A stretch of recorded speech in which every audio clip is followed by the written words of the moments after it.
Hello everybody and welcome to this tutorial, and right now what we are going to do in this video, we're going to take a look at some of the modules that we have in the Metasploit framework console, which are called Evasion modules.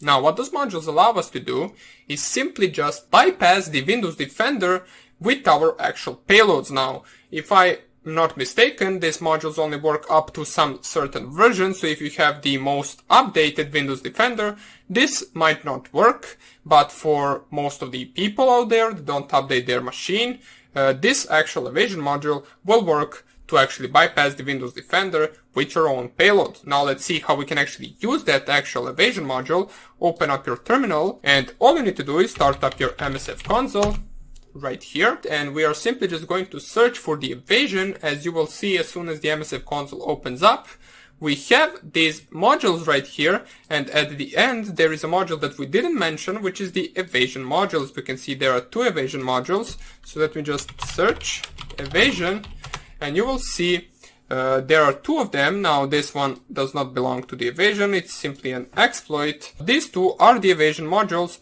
for the Windows Defender. So we can see that the first one, which is Evasion Windows Defender for the exe file, so Microsoft Windows Defender evasive executable, and the second one is for the js.net and HTA. Now in our case, we're simply just going to use the exe file, so I will use Evasion Windows Defender and then exe.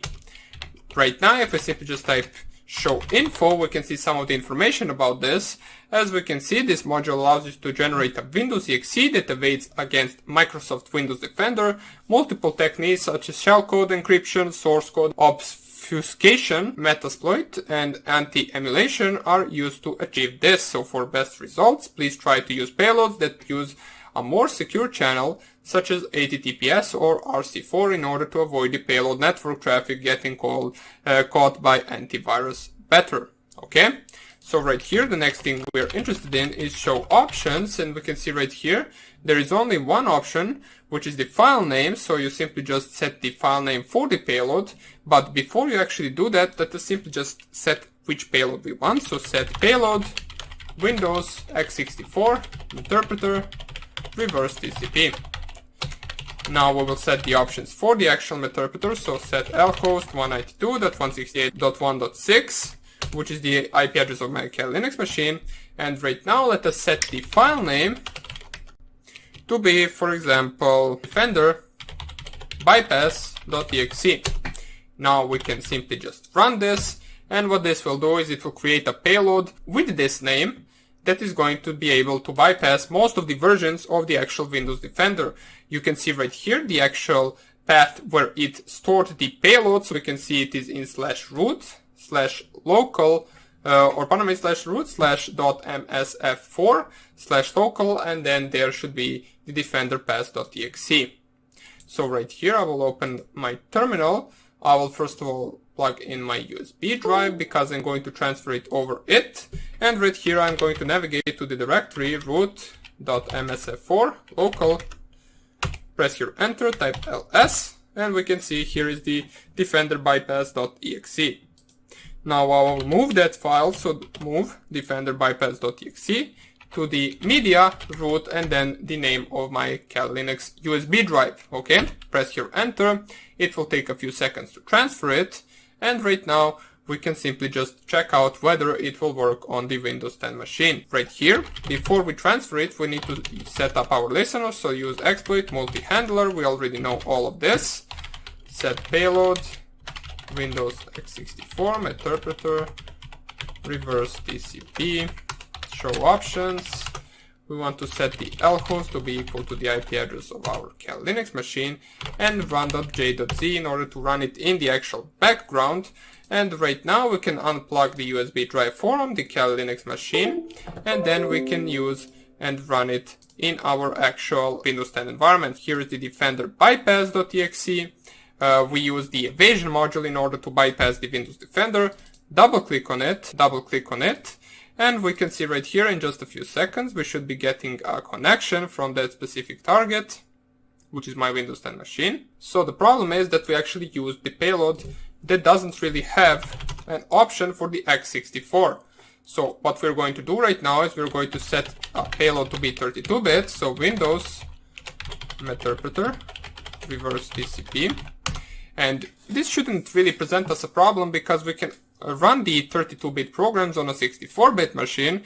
It would present us a problem if we actually had to run a 64-bit program on a 32-bit machine. Now that is something that wouldn't work. So show options right here.